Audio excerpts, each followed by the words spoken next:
Hey everyone, it's Tiffany with Tiffany Flight and Health and Rock Bottom Wellness, and I want to talk to you about exercise. And I know I have talked about this fairly recently, but I think it's worth talking about again because it's something that I hear a lot. People are coming to me and they have all of these symptoms. So some have a thyroid diagnosis and others don't or think they do, and some have other chronic conditions. And as we all know, we can have more than one chronic condition at a time. So here's the story. They come to me, they book appointments, and they say, I want to lose weight, or I can't lose weight, or I keep gaining weight, whatever situation that they're in. There's kind of a variety of those situations. Then we have I am feeling super fatigued. That is always a part of the game, it seems like. They are depressed and anxious. They have joint pain and they have poor gut health. Sometimes they have chronic headaches.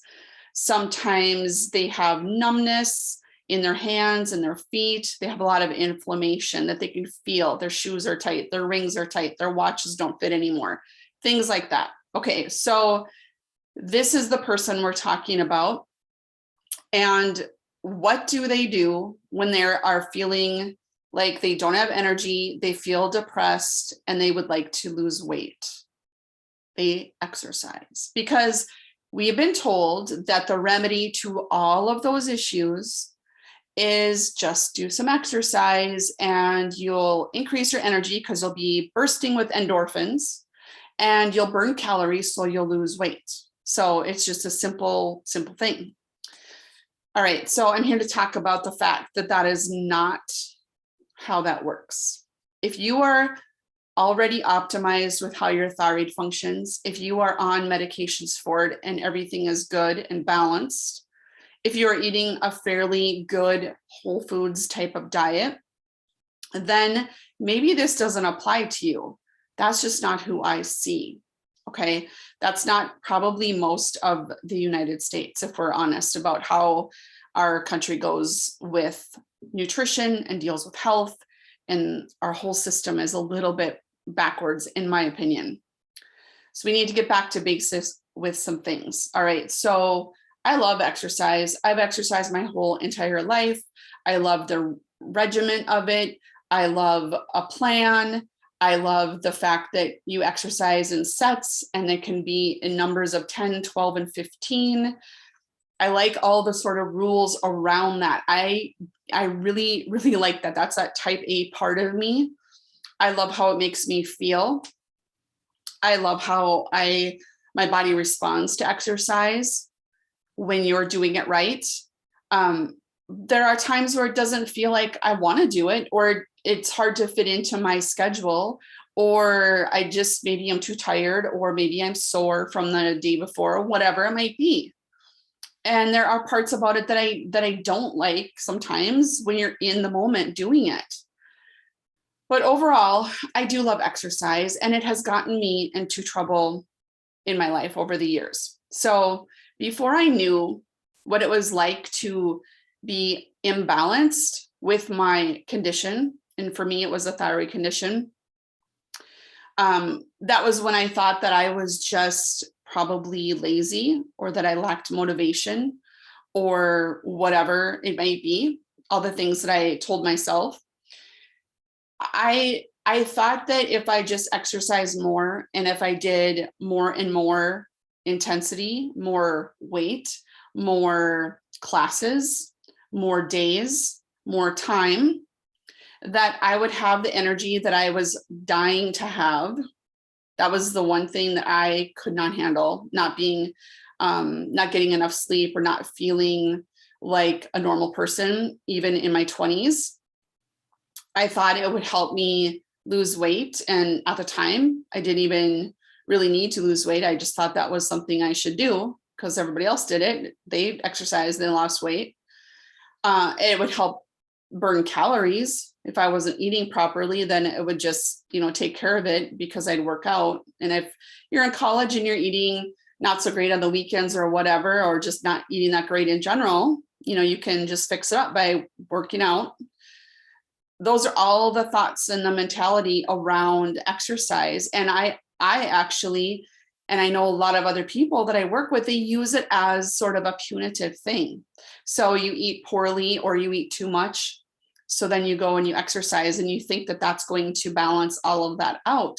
But what happens in the situation where you have a condition or several conditions and you have lots of symptoms, what happens is that actually causes more stress to your body and you end up by actually feeling worse. So the question is, what kind of exercise should I do with a condition, with all of these symptoms? Again, it might be a thyroid condition. It might be an autoimmune condition. It might be like lupus. It might be IBS. It could be any of these symptoms and conditions that keep you not yourself and keep you feeling frustrated, sick, just that you're not yourself, but you maybe don't really know what to do about it. Okay, so the first thing I would do, and that this is something I recommend, and this is not coming from, I'm not a trainer, I'm not a personal trainer, anything like that. This is just what I'm talking about for the functional perspective of dealing with health conditions and dealing with your body's ability to handle and manage stress. So when it's already so sick with all of those things I mentioned in the beginning, and then you add intense exercise on top of that, you are creating a huge demand of nutrients from two aspects. One from being sick, even if you're not diagnosed, and the other being from over-exercising or exercising too much for your situation at the time. So again, I told you, I love exercise. So it's so hard for me to say this. And I know when I tell people this, the first thing to do, they a little bit cringe and they're worried that all of a sudden they're going to get heavier or they're going to be more tired if they don't do what they've been doing with regard to exercise. So I would say the first thing to do is to do restorative, simple, easy movement. So think of it as movement and think of it in a restorative way. So one option would be to just focus on stretching at night before you get to bed. Maybe you have like a little mini yoga routine. Maybe you have a foam roller to do some fascia release.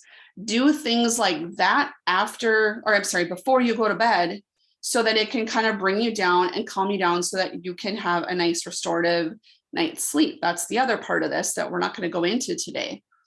That would be helpful. Another option is to take a good nature walk. And I don't mean you don't have to go to the woods, you don't have to go in the mountains, you don't have to hike, anything like that. You could just go outside, and even if it's cold, and I know that's really hard for some of us to hear, but getting that fresh air is really, really important. And just moving your body, maybe it's around the block, maybe it's for 5 minutes, maybe you have a long driveway out to the mailbox, whatever it is, just get outside and enjoy the nature. Be more mindful of what's going on out there. So you're calming your brain, you're calming your body, but you're moving. So we're meant to move and we should do that. But if you were already behind the 8 ball with all of these conditions, going and doing 3 HIIT classes or whatever in a row, or doing an intense workout where you're flipping tires and God knows what else, that is not going to help you recover and restore and to help you feel better. So start there, stretching at night and or a nice leisurely walk during the day. Maybe it's after dinner, which will help decrease your blood sugar and help you be more insulin sensitive. That's also a factor that can help some of those symptoms. So I would suggest doing that at that time of day. If you need to get it done with earlier in the day because of how your schedule pans out, then do it in the morning. Do it when it fits into your life and into your schedule. All right, whatever is a sustainable thing.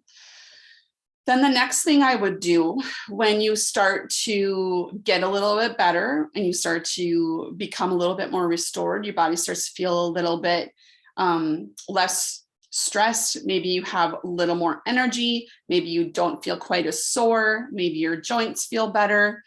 All of those things add up over time of just listening to your body, not beating itself up. So then the next thing I would probably do is up the walking as far as like maybe the time, maybe the intensity, the duration. Maybe you make it a 30-minute walk. Maybe you, I don't know, add in a little bit of jogging here and there, just a couple like 30 seconds at a time or something like that. Maybe you just up it a little bit and see how you feel. A really good indicator if an exercise or a workout is too intense for your body at the time is to notice if after you do the workout, are you overly tired and sore from it the next couple of days? We all know that if you do some kind of intense weightlifting type of routine, and then you might be more sore on the second day, but your body's recovering and you don't feel exhausted and wasted after that, that's probably fine. But if you find that you're extremely tired and exhausted after a workout, then that is a sign that it's too much for you at this time. You can get there, but not now. That's what you have to do, is pay attention to your body and don't do what everybody else is doing just because, you know, other people have had really good success with whatever type of workout. So then, you know, up the intensity, up the duration, up it a little bit, improve it in some way as far as the length, the time, you know, the duration, the intensity, whatever it might be. Okay. Doesn't have to be hard and fast rules with this. You have to listen to your body. The next thing I would do is maybe couple that with a little bit more of a specific regimen of yoga, for example, or Pilates, something that again is restorative, it's lengthening, it's stretching, but it's also working on your strength with your muscles, with, you know, endurance and that type of thing. A lot of yoga poses have a lot of endurance, you know, they're improving endurance. And so that will help you restore, but also be building you as well. So maybe you do 3 days of walking and 2 days of yoga or something like that. But again, it does not have to be for an hour and a half session. You can do a few things from home, get on a YouTube channel for some kind of yoga routine, go to your favorite yoga studio, whatever it might be. But again, listen to where your body is doing and what it needs, and start where you are at. Okay, that's really important. Then the third level, after you're feeling a little bit more recovered and restored and starting to resolve some of your symptoms, you know, at this point, it's not like you probably will have drastically lost a bunch of weight, but you're going to feel your body feels better.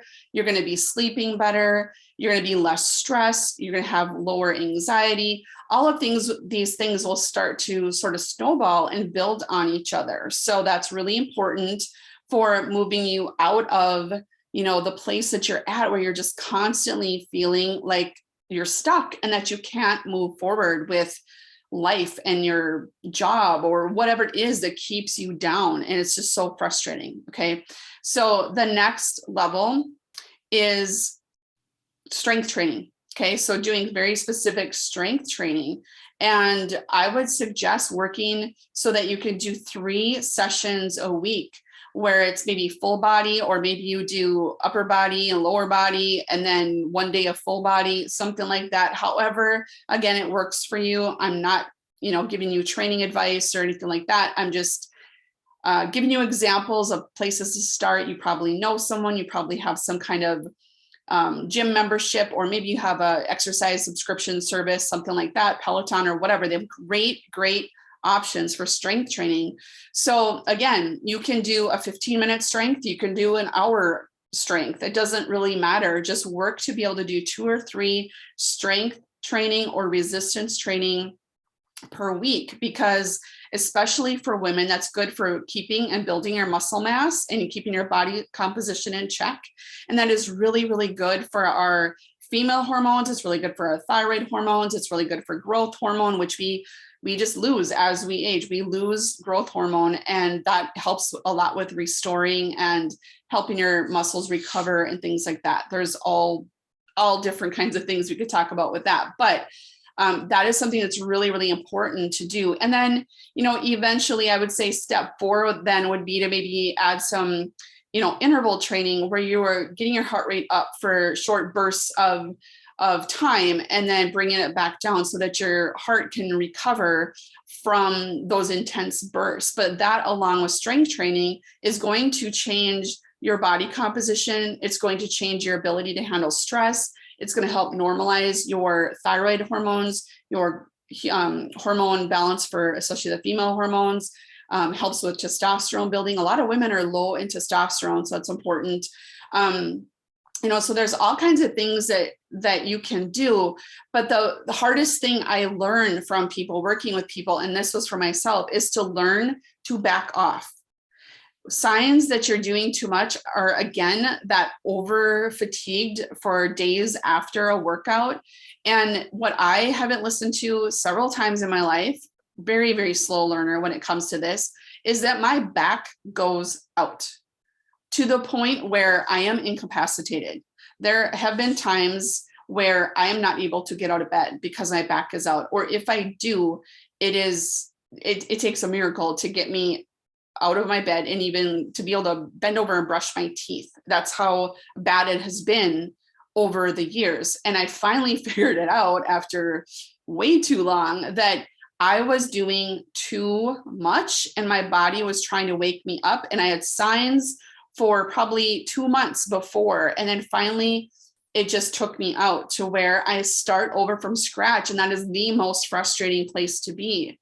So pay attention to your body and through seasons of life. If you are going through something traumatic, even if you're doing something really exciting and fun, like planning a wedding or planning for a baby to come into your life or whatever it may be, if you are super stressed, even though it's like considered a good stress, and you're working out like crazy and your body starts to give you little signs with joint pain or your back is slipping, or maybe you have a knee that's bothering you more than ever, you need to pay attention, back off and start slowly. And if you are that person that I started talking about in the beginning, where you are extremely tired, if you have really bad gut health, if you have headaches, if you have inflammation, if your rings don't fit, if your shoes don't fit, if you are extremely, I already said exhausted, but if you're just depressed and anxious, if you have all of those things going or many of those things going at once, then you need to start with the walk around the block and the stretching at night, or one or the other, not both, depending on where you're at. So think about that, pay attention, admit it to yourself, and do what you need to do to get better. I guarantee that if you're feeling like I just said, and you start doing CrossFit or some high intensity type of thing, and I'm not knocking CrossFit, but if you start doing those types of extreme activities, you are doing nothing to move yourself forward, and you will backslide and you'll make yourself worse. So learn from my mistakes, learn from the mistakes of others and the people that I see all the time. This is very, very common. Don't do it. Take care of yourself, baby step it, go back to the basics. Go back to the basics with your nutrition. We haven't even talked about that with nutrition and exercise. We can do that on the next one, but just make sure that you are fueling yourself with as clean as diet as you possibly can. But again, start where you're at, start simple, stuff that's sustainable, stuff that you know you'll do, stuff that will fit into your life. And then that's how you move the needle forward in the right direction. So I hope this has been helpful. I hope this has been insightful. I hope that has encouraged you to do something different and think of something in a different way, because that's how change is made. All right. So go out and have a great rest of your evening, and I'll be back with more information another day. All right. Bye-bye.